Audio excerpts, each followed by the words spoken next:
everyone. Welcome to Rising. Happy Monday. It is picture day here at Rising, we learned, but I think we're clashing. We did slightly similar things. It's true, but Robby, look, the silver lining is that, you know me, I brought options. Okay. So we can work this through. It'll be okay. All right. Well, we have to get along well enough today to be able to successfully take pictures at the conclusion of the show. I'm optimistic, Robby. Oh, are you? Don't count us out. We'll find out. What are we starting with? All right. Well, Elon Musk has reinstated the X account of controversial commentator Alex Jones after taking a poll of users on the platform. 70% of respondents to Elon's survey voted yes. Here's a bit of Jones's message to his followers after the poll went live.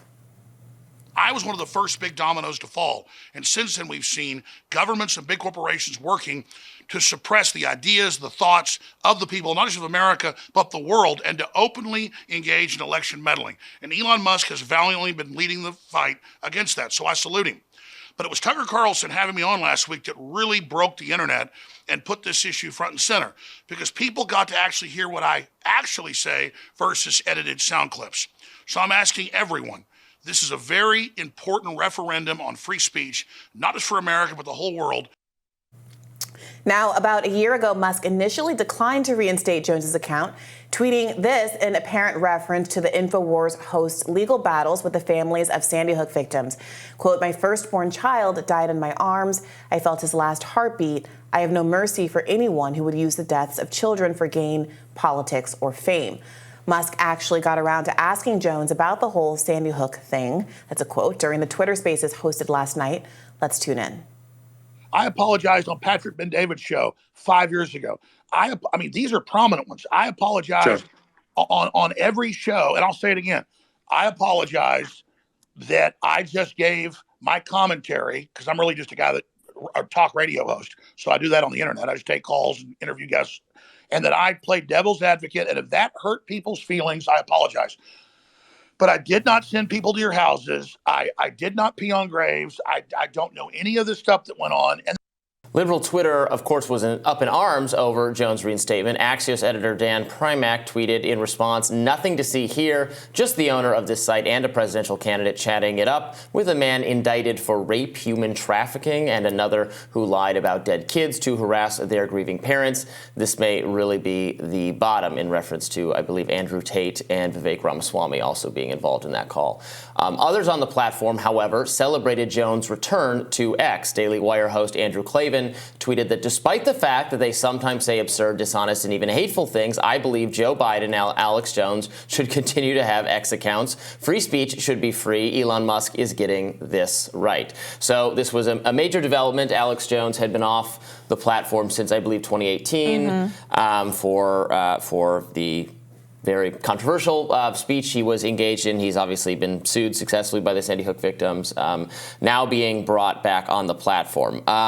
So I have a number of thoughts about this. My most negative thought toward Elon on this whole thing is I neither like nor understand the policy by polling approach. Like, what is it? It's totally contrary, in fact, to the free speech outlook. If your position is this is a free speech platform, why are you polling people on whether we're going to let people back? It's not that this is. I mean, the First Amendment is a quintessential. The majority does not decide. This is a rule to protect speech, even if it's unpopular, even if it's widely despised by the vast majority of people. So it's also not workable to do policy by poll, and it's just random when he decides. Let's call for a vote on this. So I don't like that, and this is not the first time Elon has done that. I don't like that aspect of it. Yeah. Otherwise, I broadly agree, and I share Elon's perspective. I understand that he said permanent bans should be rare or maybe even non-existent. Alex Jones was sanctioned for the speech and has now been let back on the platform, gets another chance, can still be subjected to sanction if it goes wrong from here, can be subjected to the fact-checking mechanisms of community notes. That seems okay to me. Yeah, it seems to me that the problem is, to your polling point, is it an advantage to folks who are extremely famous with huge platforms like Alex Jones, who can go on a show and say, hey, there's a poll out to see if I can get back onto Twitter, go and participate in it, my millions of fans, versus another kind of person who may or may not have that ability, who may or may not have that kind of access to an audience, and may or may not be that popular. And that dovetails with your point. This shouldn't be about popular people being able to have access to websites and unpopular people or unpopular opinions, more importantly, not having access to those websites. My other issue is that back when Alex Jones was first removed from the site, it wasn't clear what Twitter policy he was actually violating. Now, Alex Jones lied about Sandy Truth having happened. He denied that those children were killed, and he had to pay over $1 billion judgment in court as a consequence. I, from a personal, subjective, moral perspective, find that to be unconscionable. However, it's not clear that being a bombastic liar is in violation of a policy on an app like Twitter. And when people asked Elon Musk about this, when he took over the website last year, he wasn't the one that made the decision to kick Alex Jones off, but this came up when he bought the website and said it was going to be a bastion of free speech. He specifically said, I am not letting Alex Jones on because of a personal tragedy I've had in my life with my own deceased child, and I just simply would not let him on. And at that time I said, well, emotionally, as a human being, I understand that rationale, but as a policy that's going to prescribe the behavior on this app, that makes no sense. So if you're personally affected by something bad that someone says, if you have a personal relationship with the nature of somebody's critique, you're not going to let them back on the app. But if your child had survived, if you had never had any children, suddenly Alex Jones would be on the app. Yeah. What if we have different life experiences? What if what matters to you doesn't matter to me or someone else in the app? It just makes no sense, and it has nothing to do with free speech. Right, and that's the key, because of course, I mean, he owns the company, it's his platform.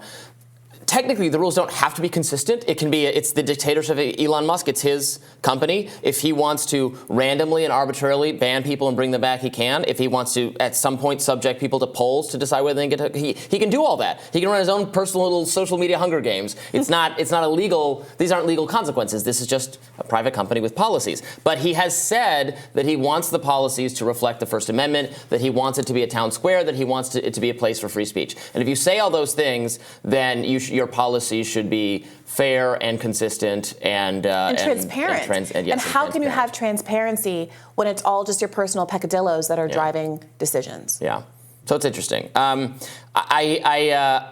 suspect, Alex Jones coming back, some of what Tucker's doing, if Trump ever shows back up on the platform, I can see where this is going to go, this whole conversation, because keep in mind that so Alex Jones he suffered consequences for his speech. He was sued by the Sandy Hook victims. That gets into some complicated legal harassment and libel, and because frankly, if you favor that legal action, in some sense, you favor some exceptions to free speech, which most people do. Yeah. The Supreme Court has recognized some exceptions to free speech. So he suffered a $1 billion consequence for his speech.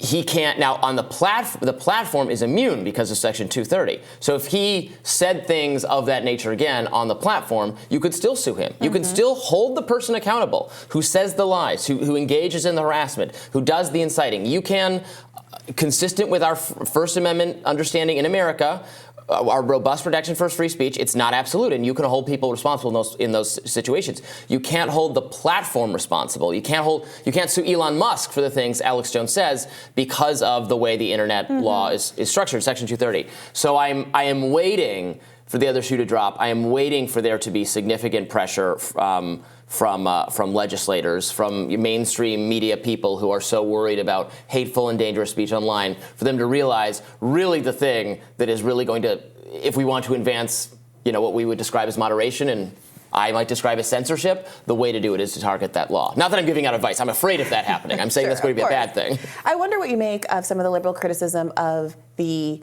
group of fellows that was convened on this call. The idea that Vivek Ramaswamy, who wants to be president of the United States, was in a pseudo-social, political, platformy kind of situation with people who, even if we are now both arguing that they should not perhaps have been kicked off of Twitter in the first place and they should be allowed back, but just not by these means. Right. From a kind of moral optics standpoint, is perhaps not the kind of person you might want to be associating with if you're trying to appeal to a mass audience as a future president of the United States of America, given that most people, whatever you think the legal outcome should have been about the Alex Jones case, don't think it's a nice thing to do to tell people whose kids have just been killed in a horrific way that never actually happened. Sure. I don't know in which way they were doing. Obviously, Elon challenged Alex Jones right away, and you can quibble with how he did it, or you can say it should have been done differently. Elon's not a professional journalist. He's, an amateur commentator in addition to all of his massive success. He objected to, what Alex Jones had said, and then, invited him to explain or apologize for it again.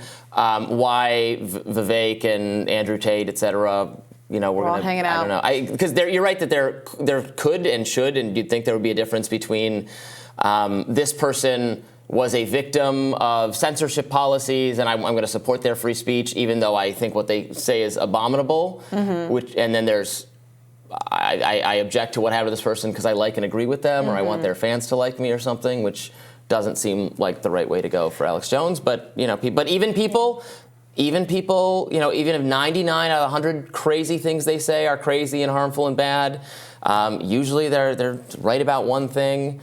That seems to be all it takes. I don't know.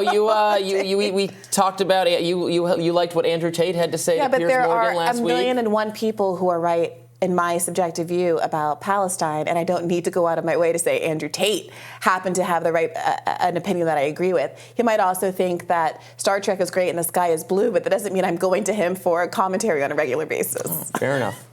More Rising right after this.